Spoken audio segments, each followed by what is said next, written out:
The Volkswagen Group, Germany's leading car maker, has announced it will acquire a 4.99% stake in the Chinese electric vehicle startup Xpeng by way of a capital increase worth around $700 million.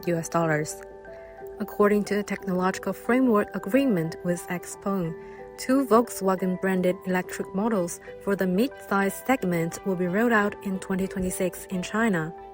Reuters said in a report that the new models will plug a gap in the Volkswagen's product lineup in China, where the market for new energy vehicles has grown faster than expected.